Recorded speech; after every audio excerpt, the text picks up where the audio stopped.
Donc, dans la démonologie, chapitre 1, verset 57, Yahvé, ce puissant démon oiseau incube, religieux de haut rang, n'agit pas seul. Et oui, Yahvé n'agit pas seul. Plusieurs comme lui se regroupent pour former des complots lors de la tenue de les sociétés secrètes contre ceux du visible, entre parenthèses, le monde des hommes. Et on voit cela. Ou, toujours dans les Bibles actuelles classiques, dans 1 Roi, chapitre 22, verset 20 à 21. Je répète, 1 Roi 22, verset 20 à 21. Dans la traduction Abbé Crampon, il est dit, et Yahweh dit, qui trompera Akab? D'autres versions disent Achab. Pour qu'il monte à Raymond en Galade et qu'il périsse, point d'interrogation. Ils répondirent l'un d'une manière, l'autre d'une autre. Alors, l'Esprit vint se présenter devant Yahweh et lui dit, moi, je le tromperai. Yahweh lui dit, comment? Point d'interrogation. Donc, on vous montre ici dans les sociétés mystiques, Yahweh se regroupe avec d'autres dieux, c'est-à-dire d'autres Yahvé comme lui, d'autres Elohim, parce qu'ils sont plusieurs. Les différentes espèces de démons sont plusieurs. Donc Yahweh était ici. C'est pour ça que même quand vous parcourez, même dans les versions classiques toujours, on vous dit Dieu se tient dans l'assemblée des dieux. Est-ce que vous comprenez?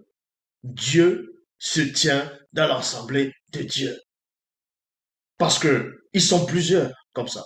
Mais sauf qu'il y a un qui est supérieur aux autres. Quoi qu'il soit supérieur à ceux de son espèce à lui,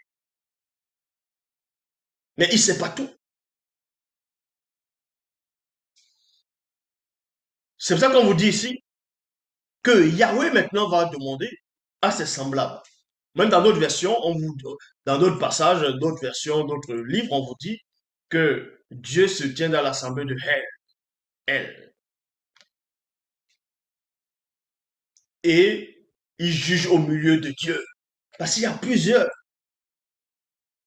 Donc, comme j'ai dit dans 1 Roi, chapitre 22, verset 20 à 21, et Yahweh dit qui trompera Akab pour qu'il monte à Ramond en Galade et qu'il périsse.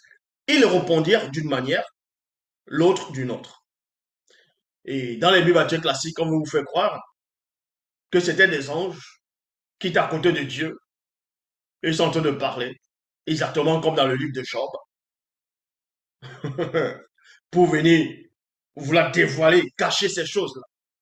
Parce que Yahvé, le démon Yahvé, va posséder des personnes, c'est-à-dire des faux juifs au départ, pour trafiquer l'histoire.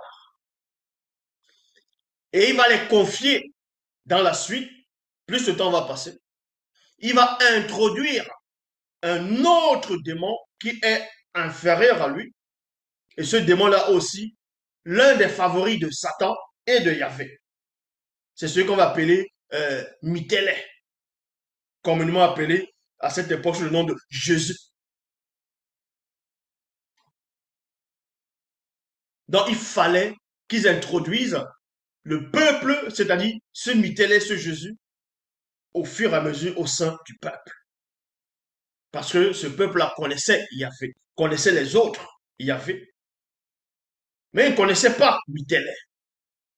C'est pour ça qu'il a fallu qu'il ramène ce qu'on appelle la notion de la christocentrisme pour pouvoir faire en sorte qu'il soit dévoilé par les pères des faux juifs, right? Au fur et à mesure, jusqu'à présent. Donc, Yahvé, qui ne sait pas tout, va poser la question à l'autre Yahvé qui vient en face de lui. Donc, l'autre esprit. Parce que dans Jean 4, 24, on vous dit que Dieu est esprit. Et il s'adresse à un autre esprit. Donc, Elohim est en train de s'adresser à un autre Elohim.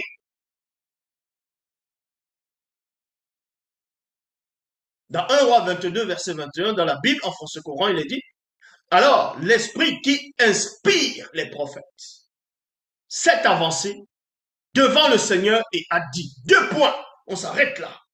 Voilà quand les faux pasteurs, des attardés mentaux, des trisomiques spirituels vont venir lire, ils vont tout de suite accepter. Ils vont dire non, les voies du Seigneur sont impénétrables. Mais vous ne savez pas ce qui se dissimule réellement derrière ces versets sataniques. Dans 1 roi 22, 21, c'est-à-dire 1 roi chapitre 22, verset 21, Bible en français courant, on vous le décortique maintenant. Alors, l'esprit, avec un E majuscule, qui inspire les prophètes. C'est qui l'esprit qui inspire les prophètes?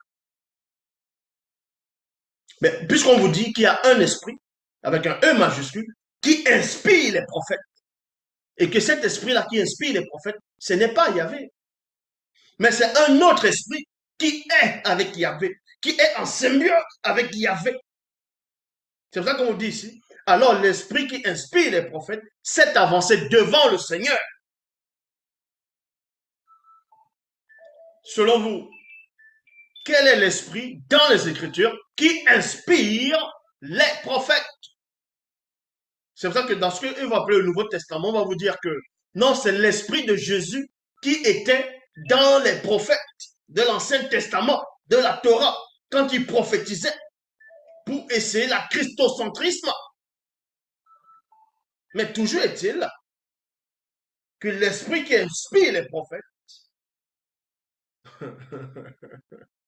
c'est qui? L'esprit qui inspire les prophètes. C'est qui cet esprit? Regardez donc la nature de cet esprit. Dans cet esprit-là, donc c'est toujours un Yahvé, c'est toujours un Elohim, qui va s'avancer devant Yahvé. Et il dit, moi, j'irai lui donner l'idée. Et Yahvé maintenant dit, comment? A demandé le Seigneur. Comment? Vous voyez qu'il y a une telle confusion dans ce passage. Parce que quand vous lisez dans ce que eux appellent le Nouveau Testament, ils vous disent euh, que l'Esprit de Dieu sonde tout. C'est tout. Même les profondeurs de Dieu.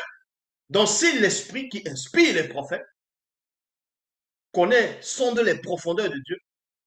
Comment? Ça veut dire que Dieu, lui, n'arrive pas à sonder les profondeurs de son propre esprit qui est avec lui. Donc, de l'esprit qui inspire les prophètes. Parce que l'esprit qui inspire les prophètes ici savait comment il va faire. Mais en ce moment, Yahvé ne savait pas. Dans l'autre, Yahvé ne savait pas.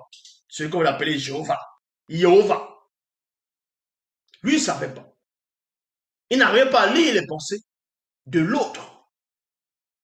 Parce que l'esprit qui inspire les prophètes ici, c'était aussi un esprit supérieur.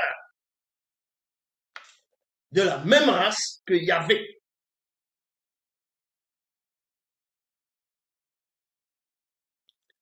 Alors l'esprit qui inspire les prophètes s'est avancé devant le Seigneur et a dit, moi j'irai lui en donner l'idée.